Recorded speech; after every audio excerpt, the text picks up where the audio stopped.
कक्षा 10वीं के सभी विद्यार्थी ध्यान दीजिए। आज अपने ना साइंस का एमपी बोर्ड के लिए 22 फरवरी के पेपर के लिए बहुत महत्वपूर्ण प्रश्न पत्र लाए हैं। Hindi medium plus English medium दोनों का साथ में रहेगा। ठीक है, जिस तरह से आपका पेपर आने वाला है उसी तरीके से ही है। चलिए तो यहाँ से अपन बढ़िया से सोल्व करते हैं ना। पहला पढ़ते हैं। पहला क्या बता रहा है, ये कैल्शियम ऑक्साइड है प्लस हाइड्रोजल है। ठीक है, तो ये जो अभिक्रिया है, ये अभिक्रिया कौन सी अभिक्रिया कहलाएगी, तो ये आपकी कहलाएगी उपयुक्त दोनों अभिक्रिया। पतले तारों में धातुओं को खींचे जा सकने की जो क्षमता होती है उसे अपन कहते हैं तन्यता। मास्टर ग्रंथि जो होती है ना, निम्न में से कौन सा मैथुन के द्वारा फैलने वाला रोग नहीं है? सिफिलिस, हिपेटाइटिस, HIV एड्स की गोनोरिया। तो ये हिपेटाइटिस है ना, ये मैथुन के द्वारा नहीं फैलेगा, बाकी सब मैथुन के द्वारा। यदि कोई दर्पण के यदि किसी दर्पण से आप चाहे कितनी ही दूरी पर खड़े हैं तो आपका प्रतिबिंब सदैव सीधा प्रतीत होता है, सीधा। तो संभवतः वो जो दर्पण है वो कौन सा दर्पण है? या तो समतल दर्पण है या आपका उत्तल दर्पण है। निकट दृष्टि दोष दूर करने के लिए लेंस प्रयुक्त होता है। ठीक है, तो अवतल लेंस का अपन उपयोग करते हैं। ठीक है भैया, यहाँ से ध्यान से देखिएगा आप तो। अच्छा, अब इसकी ट्रिक क्या है, बच्चे बहुत सारे भूल जाते हैं। यदि मैं बात करूं दूर दृष्टि दोष की, दूर में हम यूज करेंगे उत्तल का। किसका? उत्तल का। और निकट में हम करेंगे अवतल का। अब देखिए यहाँ पर कितने वर्ण हैं? दो अक्षर है। आप दो अक्षर में एक आप बढ़ा लो। ठीक है, तो 2 में 3 कौन है? ये उत्तल वाला है। निकट में कितने अक्षर है? ट्रिक बता रहा हूं मैं आपको। निकट में कितने अक्षर दिख रहे हैं? ए, ना, का और टा, 3 है।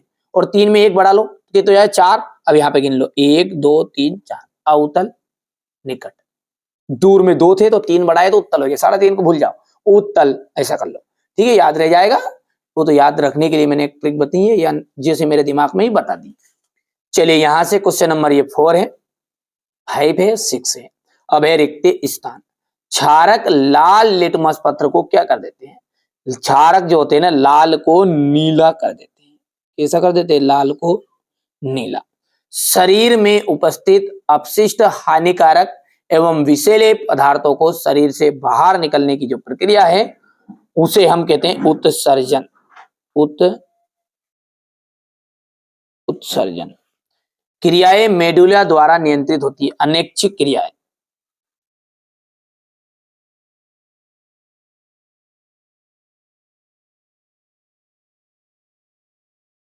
अनैच्छिक क्रियाएं क्या है? मेडुला द्वारा नियंत्रित होती है। मनुष्य के वृषण में डिडेस पाए जाते हैं। मनुष्य के जो वृषण में वृषण कोष पाए जाते हैं। क्या पाए जाते हैं? वृषण कोष। पीढ़ी दर पीढ़ी संचरित होने वाले लक्षण आनुवांशिक लक्षण कहलाते हैं।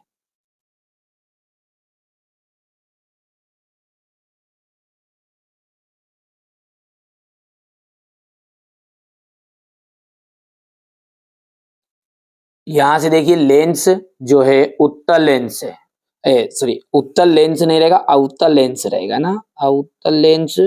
और दर्पण में उत्तल दर्पण। उत्तल दर्पण पर हमेशा छोटा और सीधा प्रतिबिंब बनता है। यहां से देखिए। अब हमारे इंग्लिश मीडियम वाले बच्चे जो है वो बढ़िया से कंप्लीट करेंगे। यहां से आप देख लीजिएगा। ठीक है भैया, हो गया? स्क्रीनशॉट ले लिया है। चलिए अब आगे बढ़ते हैं और अगला देखते हैं।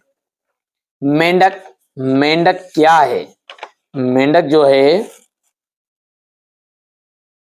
ठीक है, मेंढक का आपका आ जाएगा। तो देखिए मेंढक जो है एक मांसाहारी जीव है। हीरा, हीरे का आ जाएगा कार्बन का अपरूप। स्वापोषी पोषण। स्वापोषी पोषण क्या है आपका? स्वापोषी पोषण जो रहेगा वो आपका हरे पौधों में होगा। नर युग्मक। नर युग्मक का जाएगा वृषण, नर युग्मक का शुक्राणु आ जाएगा, है ना। और विद्युत का जो सामर्थ्य मात्रा के वो किलोवाट है ना, बड़ा पैमाने पर। ठीक है, वैसे वाट रहता है पर किलोवाट अपन बड़े पैमाने पर रखते हैं ना, तो इतने किलोवाट का ये है। कार के स्क्रू का नियम किसने दिया था? तो मैक्सवेल ने लिया था। ठीक है भैया, आप बढ़िया से इसे कंप्लीट कर लेना है। और यहां से बात करें अपन तो यहाँ पर देखिए ये छठा रहेगा और यहाँ पर छठा रहेगा, और ये मांसाहारी वाला नॉन वेजिटेबल ये आपका पहला रहेगा। चलिए अब आगे बढ़ते हैं और एक वाक्य में उत्तर है।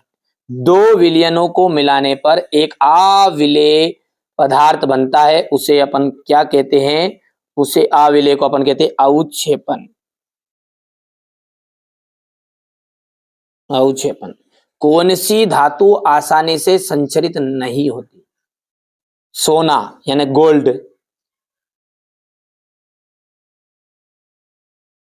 तो एक पादप हार्मोन्स का नाम उदाहरण दीजिए जो वृद्धि को बढ़ाता है। ऑक्सिन। मनुष्य में अंडाणु जनन की क्रिया कहाँ होती है? अंडाशय में। लिंग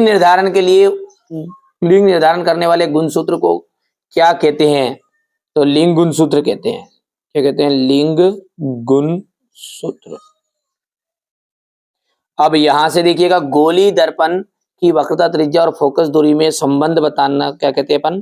फोकस दूरी बराबरी पे होता है R/2, या करके आप लिख सकते हैं R=2f। ठीक है, फोकस दूरी जो होती है वो वक्रता त्रिज्या की कैसी होती है? आधी होती है, या वक्रता त्रिज्या फोकस दूरी की दुगनी होती है, जिसे भी बोलना चाहो। ये क्वेश्चन नंबर 4 था आपका इंग्लिश मीडियम वाले बच्चों के लिए। यहां से देख लीजिएगा आप। ठीक है,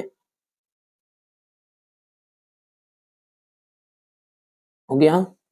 निकट दृष्टि दोष दूर करने के लिए अवतल लेंस का उपयोग करते हैं। निकट, सही बात है, निकट का अवतल लेंस आएगा, है ना? तो ये आपका सत्य रहेगा। CH3OH एक क्षार है, चूंकि OH उपलब्ध है। ठीक है, OH होता है ऋण आयन, है ना? अब ये OH हाइड्रोजन की सांद्रता होगी, तो ये ऋण आयन के लिए ही रहती है, ये धन आयन के लिए होती है। तो यहाँ पर भाई साहब ये आपका असत्य रहेगा। बायां नीले ऑक्सीजन जनित रक्त को शरीर के विभिन्न भागों में प्रेषित करता है। ये आपका सत्य रहेगा। I=VR अर्थात विद्युत धारा इक्वल विभवांतर इनटू प्रतिरोध। ये आपका सत्य रहेगा।